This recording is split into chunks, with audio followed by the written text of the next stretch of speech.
చక్క పెట్టుకొని పాలు తీసి ఏమంటే ఎక్కడికండి భలే చెప్పారు, అప్పటికి అక్కడికి పంపించండి, మా ఇక తిరిగి వచ్చి అంతటికి అక్కడ ప్రసంగం మొదలెట్టేశారండి. అంటే ఇప్పుడు దేవుడికి ఏం చెప్తున్నారు? ఇప్పుడు నువ్వు అనవసరంగా కష్టాల్లో ఉంచితేనే నేను ఎంత లోబడి ఉందునో, నేను ఇచ్చే పాడు చేశానని దేవుడికి చెప్తున్నారు అన్నమాట. ఇప్పుడు చూడండి, వీళ్ళు చేసిన పని ఏంటనంటే, ఇది చాలా సింపుల్గా మీకు కనబడవచ్చు, కానీ మీరు మనుషుల వైఖరి చూస్తే అది చాలా ఘోరం. సేవకుడు అలాంటి విషయాల్లో అలాంటి వ్యక్తులను చూసినప్పుడు ఎంత కన్నీటితో నింపబడిపోతాడో ఒక సేవకుడిగా నేను చెబుతా ఉన్నాను. ఆ బాధ గుండెలను పిండేస్తున్న వాడిగా ఈ మాట చెప్తున్నాను. అరే, ఆ కుటుంబము దేన దశలో ఉన్నప్పుడు ప్రార్థించింది నేనే కదా, గైడెన్స్ ఇచ్చింది నేనే కదా, వారిని ముందుకు నడిపించింది నేనే కదా. ఈరోజు వారు పూరి గుడిసెలు పోయాయి, వారు ఇంట్లోకి అడుగు పెట్టాలనంటే వంక తల దించుకుని వెళ్ళాల్సి వచ్చింది, వంగుని వెళ్ళాల్సి వచ్చింది. ఈరోజు ఇలా చూస్తే మేడలు కట్టుకున్నారే, వారికి ఏంటిరా ఇప్పుడు అని అంటే, మందిరమే ఇష్టం లేని ప్రాంతం, సేవకుడే ఇష్టం లేనివాడు. అందరూ పాస్టర్ గారా, ఈ బాబు ఇప్పుడు మందిరానికి రమ్మంటాడు, ఏదో పని చెప్తాడు కోటాలి కదా, మీరు ఎవరు ఫోన్ లిఫ్ట్ చేయారంటే పాస్టర్ గారిదే, పాస్టర్ గారి మాటే. మందిరమే ఇష్టము లేని ప్రదేశంగా మారిపోతుంది. అందుకే వాటమి అంచులోకి వెళ్ళిపోతున్నారేమో, జాగ్రత్తగా పరిశీలించుకుందాం.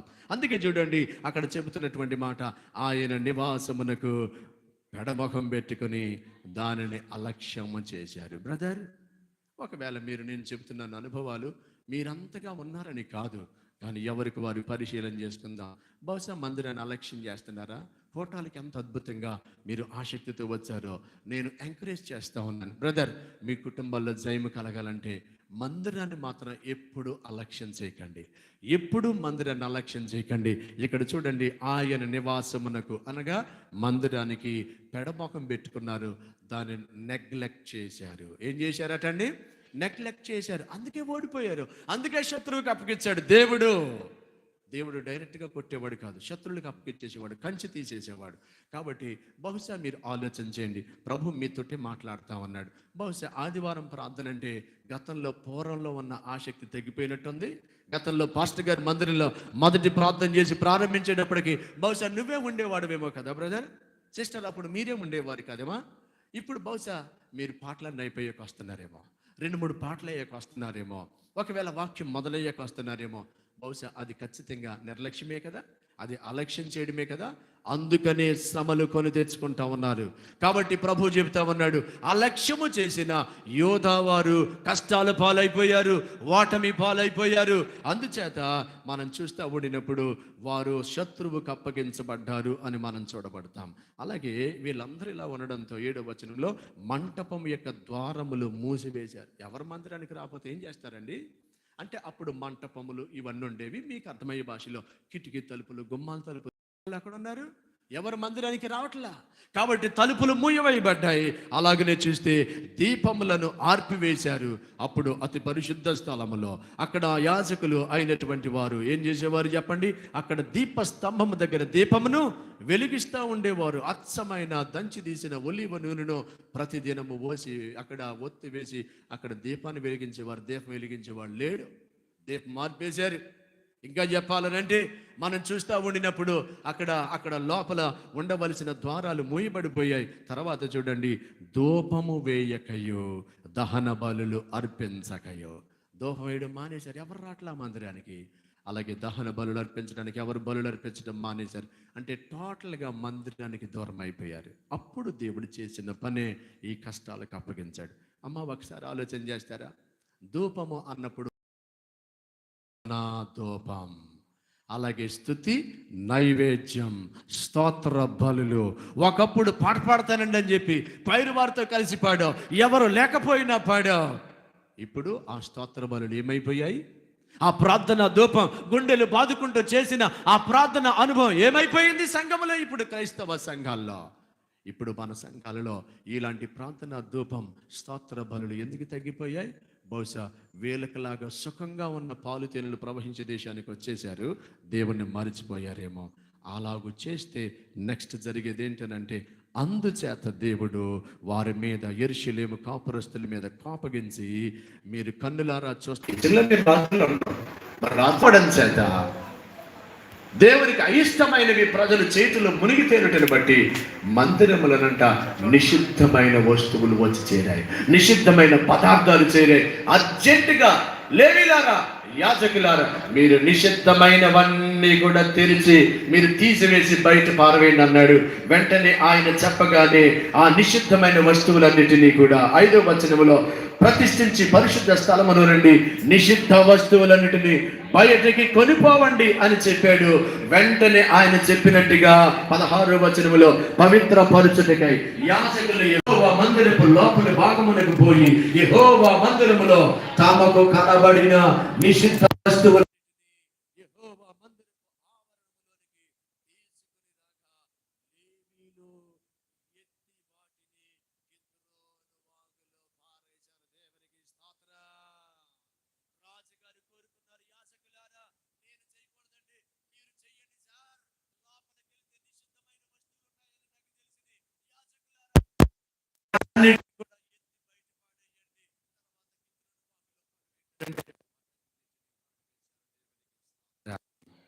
అమ్మ గమనించారా?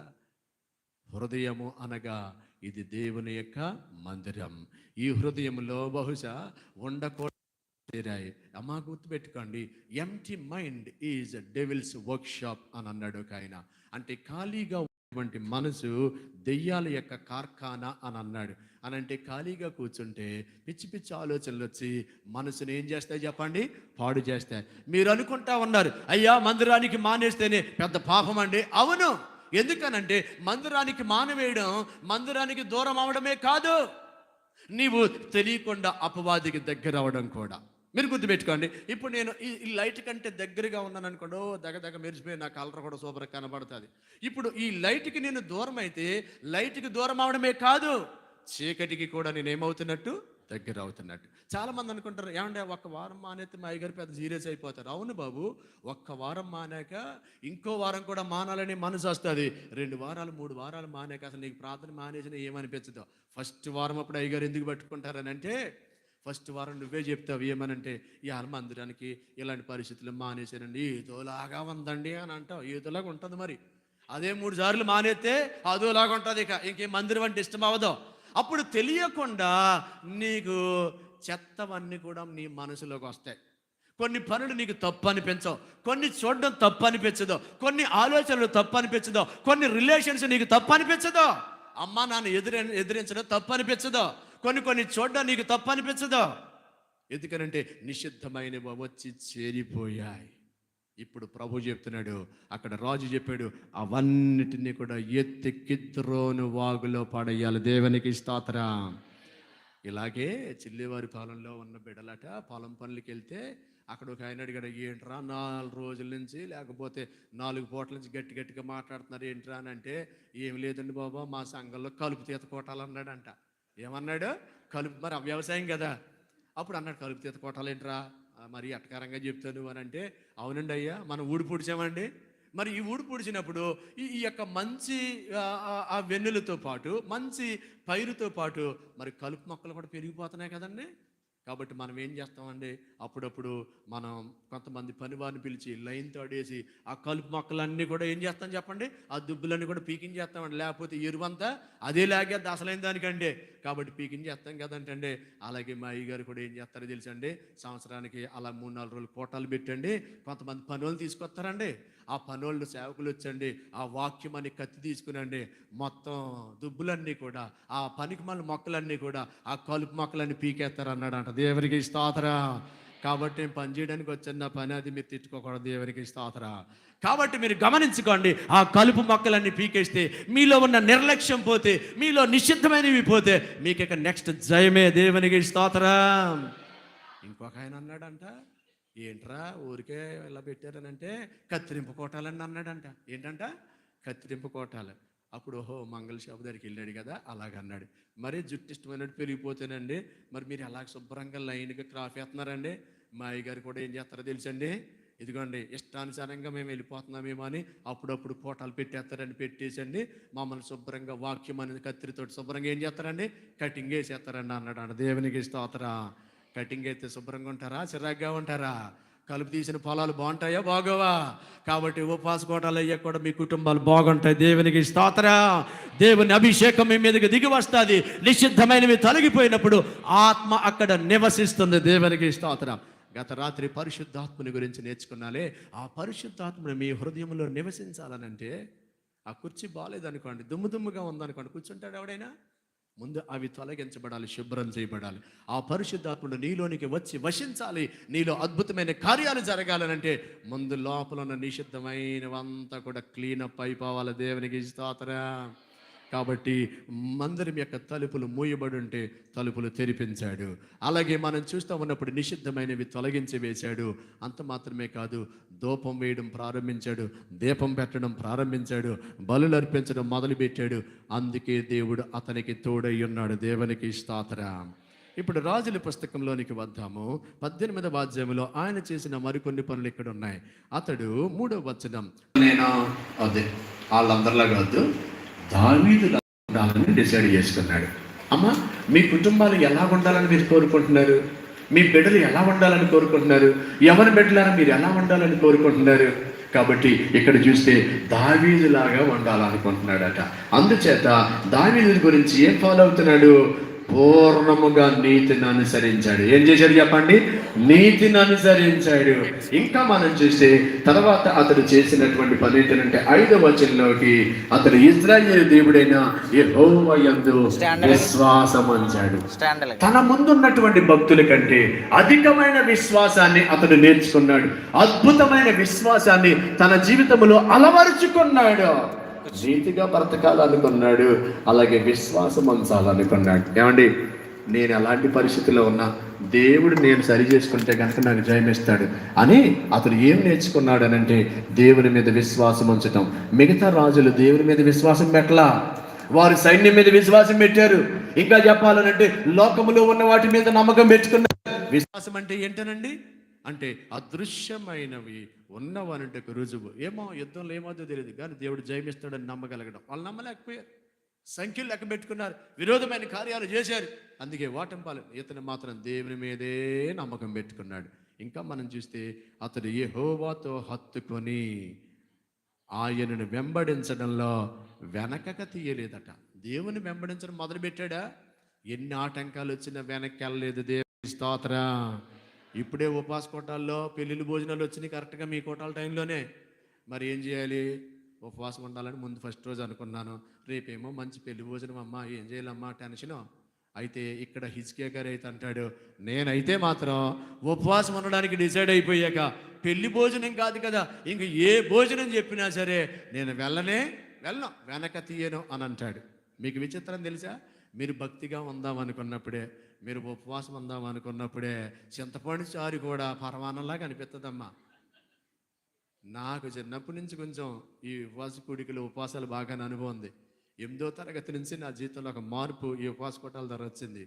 అప్పుడు అనిపించేది 2 రోజులు ఉపవాసం ఉండే, 3వ రోజు వంటలు చేస్తారు కదండి భోజనాలు లాస్ట్ రోజుకి, అవి తాలింపులు వేస్తుంటే ఓ టెంప్టేషను. తాలింపులు వేస్తండి ఎప్పుడైపోతుంది కోటం అప్పుడు అంటే అంత డీప్ మెచ్యూరిటీ ఉండదు కదా, త్వరగా కూటమి అయిపోతాయి బాబోయ్ అని. అండ్ వైట్ రైస్ కూడా, పులిహార కూడా, ఇవి కూడా పెద్ద భోజనాలుగా అనిపించేస్తాయి. మళ్ళీ ఓ పూట తిన్నాక ఏముండదు, మళ్ళీ మామూలే భోజనం చేయమన్నా చేరే పిల్లలు. కానీ ఆ టైంలోనే చాలా టెంప్ట్ అయిపోతారు. కానీ హిజ్కియా అంటాడు, నేను భక్తిగా ఉండడానికి డిసైడ్ చేసుకున్నాక నేను మాత్రం వెనక్కి వెళ్ళను. No turning back. ఆయనను హత్తుకుని జీవించడానికి నేను వెనకడిగేసేదే లేదు. కాబట్టి మన భక్తిలో ప్రభుత్వం నడుస్తానని చెప్పారు, ప్రమాణం చేశారు. మరి ఎక్కడైనా వెనక్కి తీస్తున్నారా? ప్రభుత్వం తీర్మానం చేసుకున్న దాంట్లో ఎక్కడైనా వెనక తీశారా? హిజ్కియా అయితే కనుక ఎక్కడా వెనక తీయలేదు. మరియు మోషేకు ఆజ్ఞాపించిన ఆజ్ఞలన్నిటిలో కూడా అతడు గైకొంటూ వచ్చాడు. దేవునికి స్తోత్రం. అన్నిటినీ గైకొన్నాడు, ఏది మానలేదు. ఇవన్నీ కూడా చేస్తూ వచ్చాడు. నీతిని అనుసరించాడు, విశ్వాసం ఉంచాడు, హత్తుకొని వెంబడించాడు, అలాగే ఆజ్ఞలన్నిటినీ కూడా పాటించాడు. ఇప్పుడు ఏదైతే తీసేయాలో అది తీసేస్తున్నాడు. ఇప్పుడు చేయాల్సింది చేసింది చెప్పాను. ఇప్పుడు చేయకూడనివి, ఇందాకేమో నిషిద్ధమైనవి తీసేశాడు. ఇప్పుడు మనం చూస్తే 4వ వచనంలో ఉన్నత స్థలములను కొట్టివేశాడు. ఏంటంటే ఆ రోజుల్లో వినండి, ఉన్నత స్థలాలను కొట్టివేయటం అంటే వీళ్ళు దేవుడు అద్భుతంగా విడిపించాడు కదండి. వీళ్ళ సమాజ మందిరంలో వెళ్ళాలి కదా, ఆ సొలొమోను కట్టిన దేవాలయం ఉంది కదా, ఆ దేవాలయంలోకి వెళ్ళాలి కదా, అక్కడికి వెళ్ళి ప్రభువుని వేడుకొనాలి కదా. వీళ్ళంట ఆ దేవుణ్ణి ఆరాధించట్లేదంట. ఉన్నతమైన స్థలాలు, అప్పుడు కూడా ఉన్నాయి కొండలు, కొండల మీద ఆరాధన చేయడం, విగ్రహ ఆరాధన జరుగుతూ ఉండేది. ఆ ఉన్నత స్థలాలకు వారు వెళ్ళి ఆరాధన చేసేవారు. ఎవరిని? విగ్రహాలని. అందుకే అప్పుడు ఇశ్రాయేలు ప్రజలు యెహోవా దేవుణ్ణి ఆరాధించకుండా బయలు దేవతలని, అష్టారోతు దేవతలని, సిధోనీల దేవతలని విగ్రహాలు చేసుకుని ఆరాధించారు. దేవుని స్థానాన్ని మరొకరికి ఇవ్వడం దేవుడు ఒప్పుకోడు. దేవుని స్థానాన్ని మరొక దానికి ఇస్తే అదే విగ్రహ ఆరాధన. ఒకప్పుడు మనకి సరైన ఇల్లు లేదు, ఇప్పుడు మంచి ఇల్లు ఇచ్చాడు. ఒకవేళ ఎవరైనా ఇంటి పనులతోనే, ఇల్లు శుభ్రం చేస్తూనే, ఇంట్లో ఉన్న సౌకర్యాలతోటే ఆ తలమునకలు అయిపోయి మందిరానికి దేవునికి దూరం అయిపోయారు అనుకోండి, నీ ఇల్లే నీకు ఏమైపోయినట్టు? దేవుడు అయిపోయినట్టు. ఒకవేళ నీకు ఉద్యోగం ఇచ్చాడు దేవుడు, ఒకవేళ ఉద్యోగంలో నిమగ్నం అయిపోయి ఇక ఉద్యోగమే నీకు జీవితం అన్నట్టు ఉండిపోయి దేవుని మందిరానికి దూరం అయిపోయావు అనుకో, ఉద్యోగాన్ని నీవు దేవుడిగా చేసేసుకున్నట్టు. ఇలాగని ఏది నీకు విగ్రహంగా మారిపోయింది? అలాంటి పరిస్థితులు దేవుడు అక్కడ ఉండకుండా చేయనట్లుగా హిజ్కియా చేసిన పని ఏంటంటే ఉన్నత స్థలాన్ని కొట్టేశాడు. అలాగే మనం చూస్తుంటే కనుక విగ్రహములను పగలగొట్టేశాడు, దేవతా స్తంభములను పడగొట్టేసి మొత్తం విగ్రహారాధన చేసి వాళ్ళు అపజయం పాలవకుండా మొత్తం లేపాడేసాడు అంతే. అందుచేత దేవుడు ఆయనకి జయమిచ్చాడు. దేవునికి స్తోత్రం. అంతమే కాకుండా మరొకటి ఏంటనంటే, ఇజ్రాయేలీలట మోషే చేసిన ఇత్తడి సర్పాన్ని తీసుకొచ్చారు, దాన్ని చిన్న భిన్నము చేశారు. దానికి వారు పెట్టిన పేరు ఏంటనంటే నెహుష్టాను అని పేరు పెట్టి దానికి ధూపం వేస్తూ వచ్చారు. అమ్మా వింటున్నారా? మీకు అందరికీ గుర్తుంది కదా, మోషే నడిపిస్తూ ఉన్నాడు. ఒకరోజు అరణ్య యాత్రలో వారు ప్రయాణం చేస్తున్నప్పుడు పాము కాటేసి చనిపోయారు ప్రజలు. అప్పుడు దేవుణ్ణి అడిగితే దేవుడు అన్నాడు, నేను వాళ్ళని బ్రతికిస్తాను, అయితే నేను ఒక పని చెబుతున్నా, ఆ ప్రకారంగా చేయమన్నాడు. ఇత్తడి సర్పమును చేసి ఏం చేయాలి? నువ్వు అక్కడ నిలబెట్టు. ఎవడైతే పాము కాటుకు గురయ్యాడో ఆ కాటుకు గురైన వాడు అటువైపు చూస్తే, కారణం ఏంటంటే వారు అరణ్యంలో ప్రయాణం చేస్తున్నారు. ఒక ఆయన ఇలాగన్నాడు, పాలు తేనెలు ప్రవహించే దేశానికి వెళ్ళడానికి ముందు పాములు తేళ్లు ఉన్న అరణ్యంలో వారు సంచరించారట. అందుకని పాములు కరిచినప్పుడు ఆ యొక్క ఇత్తడి సర్పాన్ని చూడమని చెప్పారు. అందుచేత చూసిన వారు అల్లా కూడా ఏమయ్యారు? బ్రతికారు. ఇప్పుడు మీరు చెప్పండి, బ్రతికించిన వాడు దేవుడా లేక ఇత్తడి సర్పము ఆ యొక్క ప్రతిమ? దేవుడే కదా. ఒకవేళ అలా కాకుండా చెక్క మొక్క ఒకటి నిలబెట్టు, దాని వైపు చూడమను అని అన్నాడంటే జరుగుతుందా లేదా? జరుగుతుంది. దేవుడు ఏది చెబితే అది జరుగుతుంది. మీకు ఇంకా అనుమానం లేకుండా చెప్తున్నాను. దేవుడు యేసు ప్రభు వారు ఈ లోకానికి వచ్చినప్పుడు ఒక ఆయన వచ్చి అన్నాడు, అయ్యా నా పనివాడు ఇలాగా చావ సిద్ధమై ఉన్నాడు, చాలా బలహీనుడైపోయాడనంటే ఆయన ఇక్కడ నుండి ఆజ్ఞాపించాడు, నువ్వు వెళ్ళు, నువ్వు వెళ్ళే సమయానికి నీ పనివాడు ఏమవుతాడు? స్వస్థపడతాడు అన్నాడు. ఇక్కడి నుంచి ప్రార్థన చేస్తే అక్కడ అద్భుతం జరిగింది. అలాగే ఆయన పాడి మీద చెయ్యేస్తే చనిపోయిన వాడు లేచాడు. ఇంకొక చోట తల్లి తాకుమి అనగానే చిన్నది లేచింది. ఇంకొక చోట ఒక వ్యక్తిని స్వస్థపరచవలసి వచ్చినప్పుడు నాకు ఇష్టమే శుద్ధుడు కమ్ము అని చెప్పి నువ్వు వెళ్ళి సమాజ మందిరంలో కనబడన్నారు, దారిలోనే బాగుపడ్డారు. ఇంకొక చోట ఉమ్మేసి అక్కడ బురద చేసి కళ్ళుకు రాసి పోరేరులోకి వెళ్ళి కడుక్కో అన్నాడు. మీరు చెప్పండి, అద్భుతం చేసిన ప్రతిసారి ఒకే విధానమా, విభిన్న విధానాలా? విభిన్న విధానాలు. అంటే ఫంక్షనింగ్ మేబీ మారచ్చు, ప్యాటర్న్ మారచ్చు, కానీ పర్సన్ మారలా. అంటే అద్భుతాలు చేసే దేవుడు మారలేదు, అద్భుతాలు చేసే విధానం మాత్రం మారింది. ఒకవేళ ఉమ్ము ద్వారానే స్వస్థతనంటే ఇప్పుడు పాస్టర్ గారు అందరూ ఎవరైనా ప్రార్థన చేయమంటే ఎక్కడమ్మా బాధ అని ఇంటికి వెళ్ళమ్మా శుభ్రంగా మర్దన చేసుకో అని అనాలిగా. కాబట్టి చర్చిలన్నీ ఉమ్ములతో నిండిపోయాయి.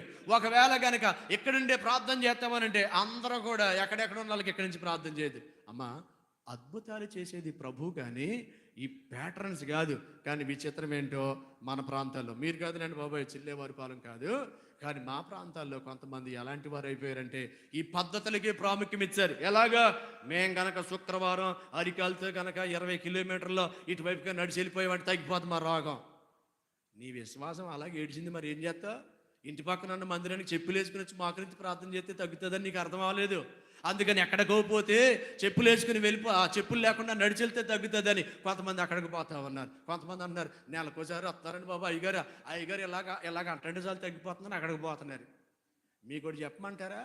టెక్స్ట్ పుస్తకం చదవడం చేతకానుడు ప్రతి క్వశ్చన్ బ్యాంకు చదివేస్తాడు. ప్రతి అర్థమైనోడు చెప్పిన ఇంపార్టెంట్ క్వశ్చన్ చదువుతాడు. సరైన స్టూడెంట్ అయితే టెక్స్ట్ బుక్ చదువుతాడు, బిందాస్గా ఎగ్జామ్ రాస్తాడు. కాబట్టి మీకు మాస్టర్ని ఇచ్చాడు దేవుడు, మీకు పుస్తకం ఇచ్చాడు.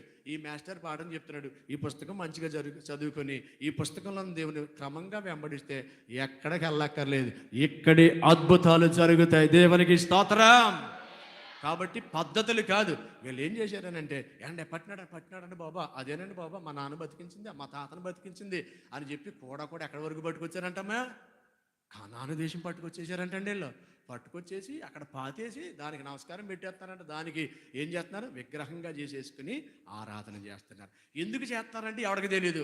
ఏదన్నా బాగుపోతాడు చూడాలరా అంటున్నారు. ఎవరికి తెలియదండి. ఇప్పటికి కూడా చాలామందిని అడిగాను, ఏమ్మా కొత్తగా మీ అమ్మాయి గారిని అత్తరింటికి పంపుతున్నప్పుడు రాగి చెంబులో నీళ్ళు పెట్టుకుని ఎందుకు ఎదురొస్తారని అంటే ఇప్పటికి ఎవరికి తెలియదు, కానీ వస్తారంతే. అదే నెహుష్టాన్ అనే దేవత అంటే ఏంటనుకుంటున్నారు? పూర్వపు పారంపర్య ఆచారాలు, పూర్వపు పద్ధతులు. కొంతమంది ఎందుకు చేస్తారో తెలియదు.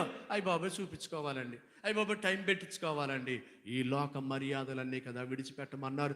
బహుశా నీవు దేవునితో కలిసి నడుస్తానని చెప్పి ఇంకా ఆ లోకపు పద్ధతులు పాటించడాన్ని బట్టే కదా నీ కుటుంబము బహుశా ఇంకా అపజయములో ఉంది.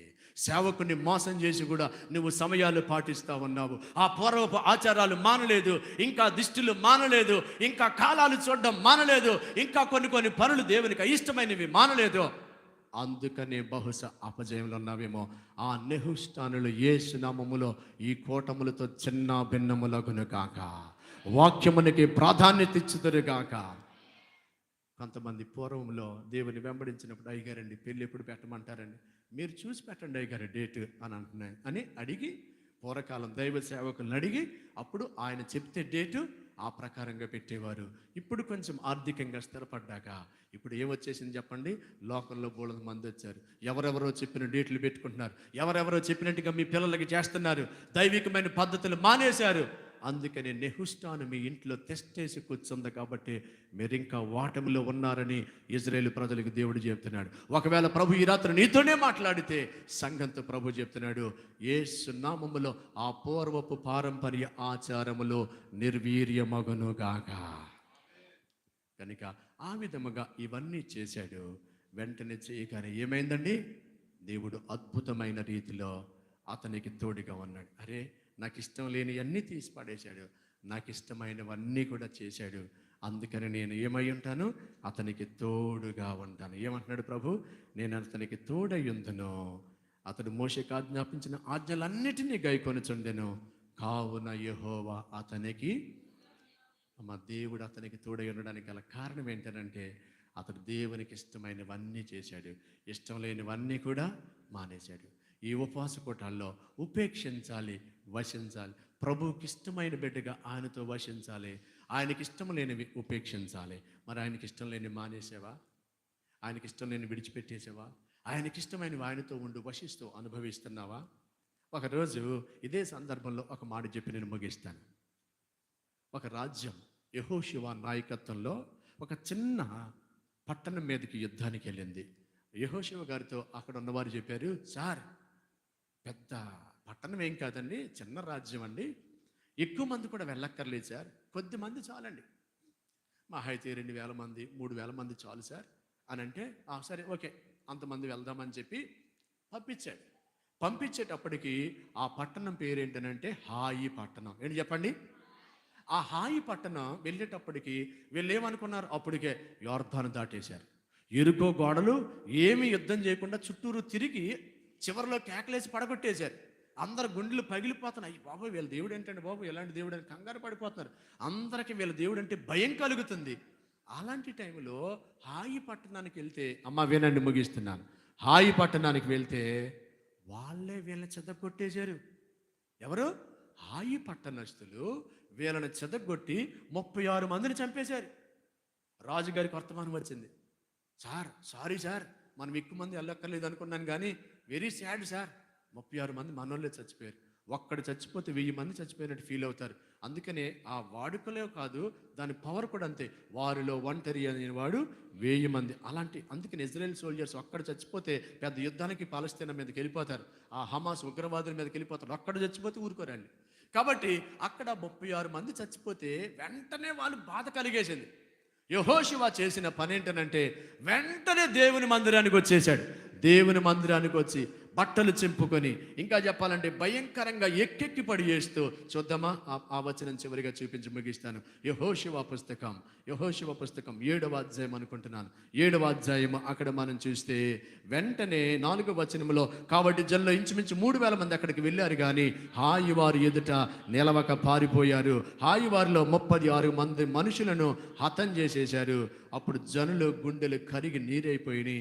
అప్పుడు 6వ వచనం చూస్తే యెహోషువ తన బట్టలు చింపుకొని తానును ఇజ్రాయేలు పెద్దలను సాయంకాలం వరకు యెహోవా మందసము ఎదుట నేల మీద ముఖములు మోపుకొని తమ తల్ల మీద ధూళి పోసుకుని, అయ్యో ప్రభువా యెహోవా, మమ్మల్ని నశింప చేయనట్టుగా అమ్మోరీల చేతికి అప్పగించడానికి ఈ జనులను ఎందుకు దాటించావు ప్రభా?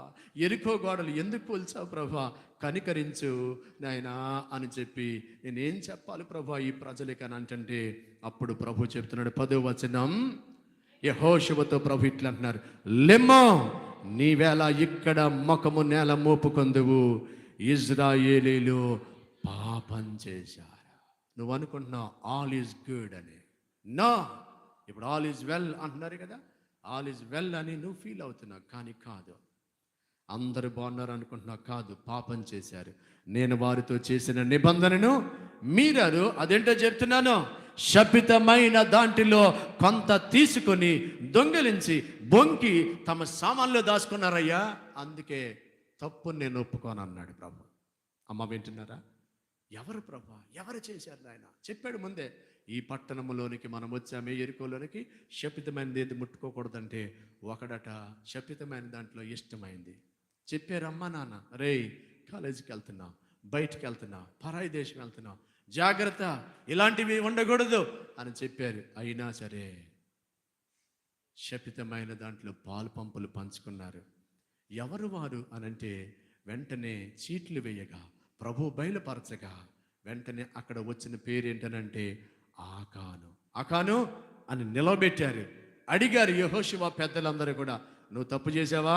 ఏం చేసావో చెప్పానంటే, అయ్యా నేను పాపము చేసినది వాస్తవం. 21వ వచనంలో చూడండి, 20వ వచనం, ఇజ్రాయేలు దేవుడైన యెహోవాకు విరోధంగా నేను పాపము చేసినది నిజం అని చెప్పి దోపుడు సొమ్ములో ఒక మంచి షీనారు పై వస్త్రాన్ని, 200 తులముల వెండిని, 50 తులముల ఎత్తుగల బంగారపు కమ్మిని నేను చూసి వాటిని ఆశించి తీసుకున్నానండి. అదిగో డేరాలో భూమిలో దాచేశాను సార్.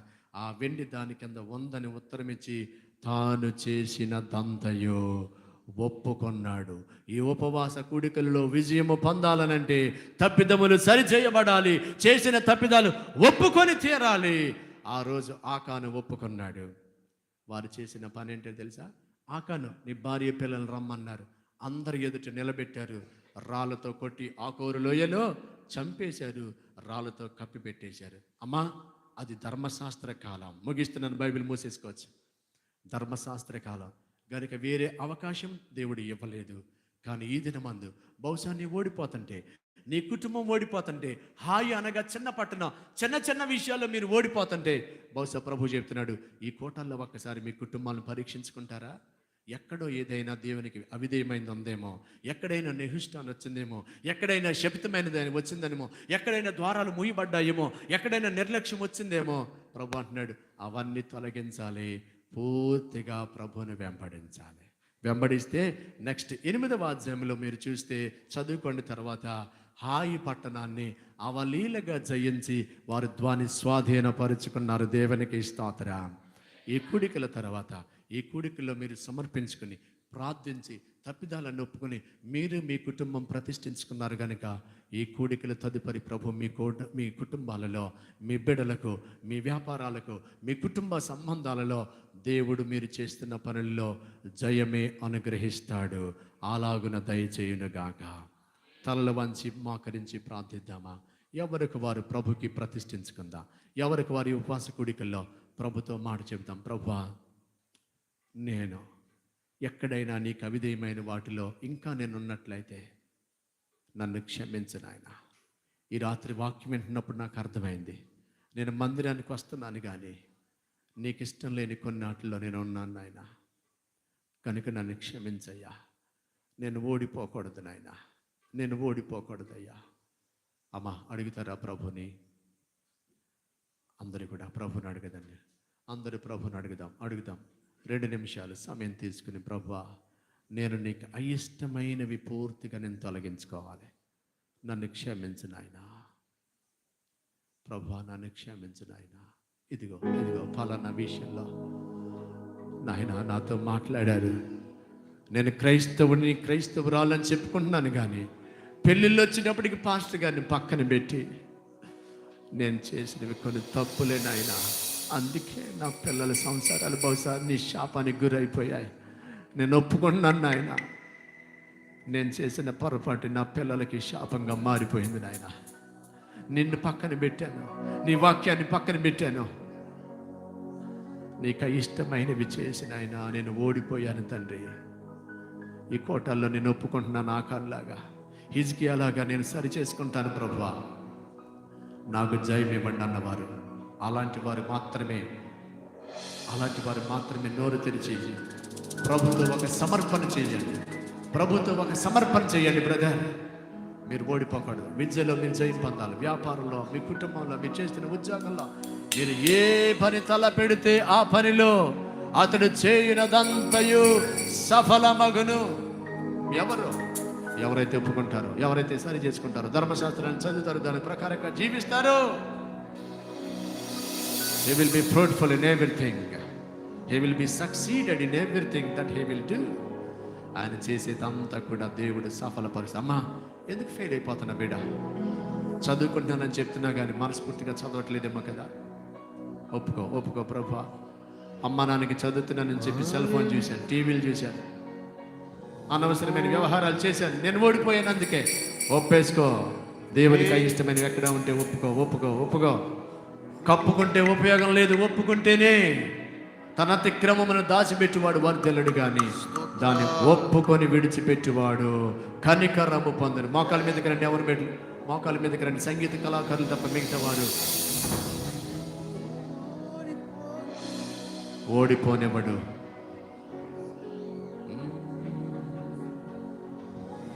దేవుడు ఓడిపోనిచ్చేవాడు కాదు. నీ యుద్ధాలన్నిటిలో కూడా ఆయనే జయమిచ్చేవాడు. హల్లెలూయా. ప్రభువా, నాకు జయమివ్వండి నాయనా, హల్లెలూయా. నీకే వందనాలు స్తోత్రాలు. అమ్మ, ఎవరికి వారు తీర్మానం చేసుకోండి. నీకే వందనాలు.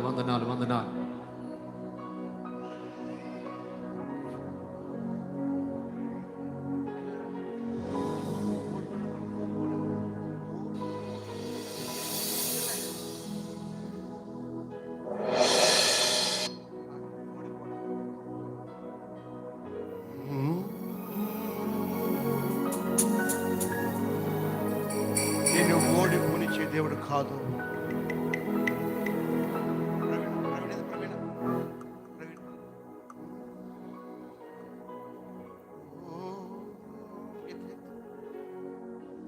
మన దేవుడు నమ్మకమైన వాడు.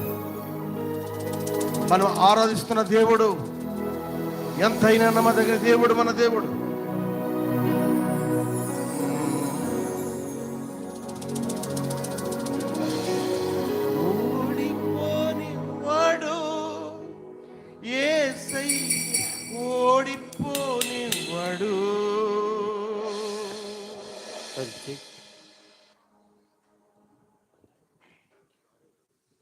ఓడిపోనివాడు యేసయ్య, ఓడిపోనివాడు.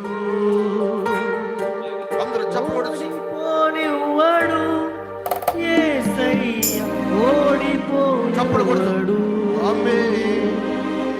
ఓటమి తప్పని రోజైనను ఓడిపోనివాడు.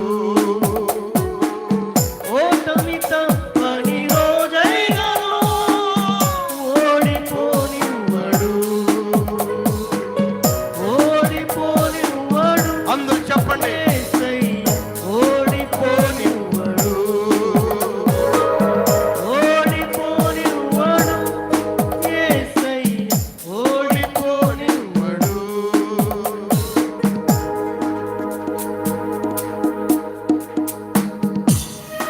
యేసయ్యను తలంచుకుంటూ మన దోషులు నిలబెట్టుకుని బహుజీవన వాక్య సందేశం.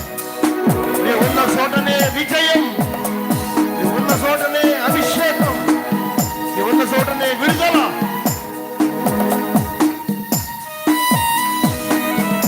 అందరూ కళ్ళు మూసుకుని ప్రభా నన్ను ఓడిపోనిచ్చే దేవుడు కాదు నాయన.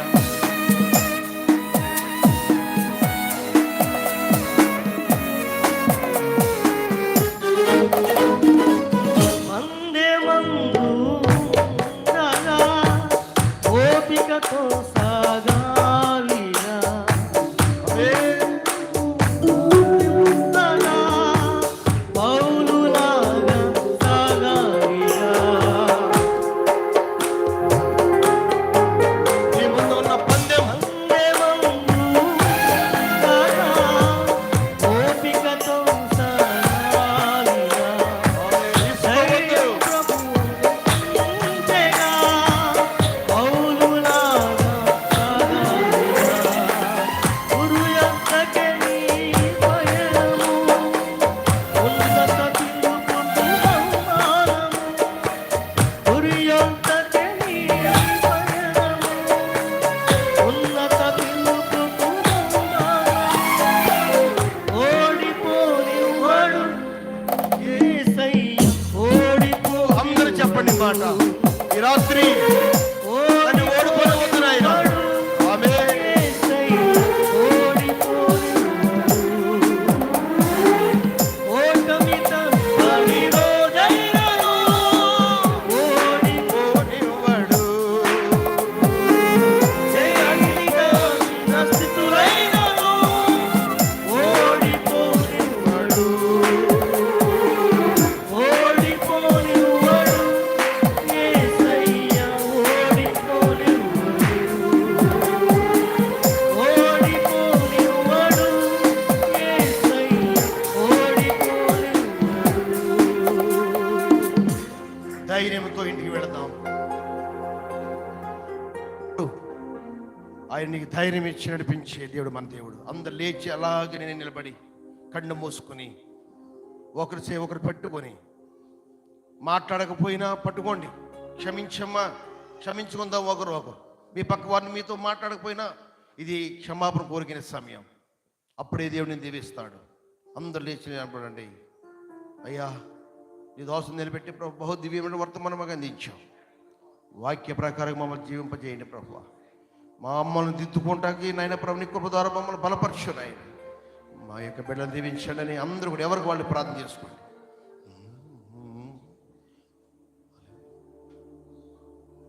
ఆయన వాక్యం బహు తేటగా ఈ ఉపవాస కూటాల్లో మనతో మాట్లాడుతూ ఒక్కొక్క దైవ సేవకు నిలబెట్టి ఆయన మాట్లాడుతూ వస్తున్నారు. రేపటి కొరకు నన్ను సిద్ధపరచవా ప్రభువా అని ప్రార్థన చేసుకోండి. మహాగణుడైన మా పరమ తండ్రి యేసయ్యా మీకు స్తోత్రాలు ప్రభువా. నువ్వెంతైనా నమ్మదగిన దేవుడు నాయన ప్రభువా. అద్భుతాలు చేసేటువంటి వాడు, ఆశ్చర్యకాలు చేసేటువంటి వాడు నాయన ప్రభువా. నీకు సాటి ఎవరు లేరు నాయన ప్రభువా. నీకు స్తోత్రం నాయన. నిరీక్షణ ప్రార్థన మందిరం ద్వారా ప్రభా ఉపవాస కూటాలను ప్రభా గత దినాన్ని ప్రభా నీ నామములో ప్రతిష్ఠించి ప్రారంభించిన ఆయన ప్రభా ఇదిగో ఇంతవరకు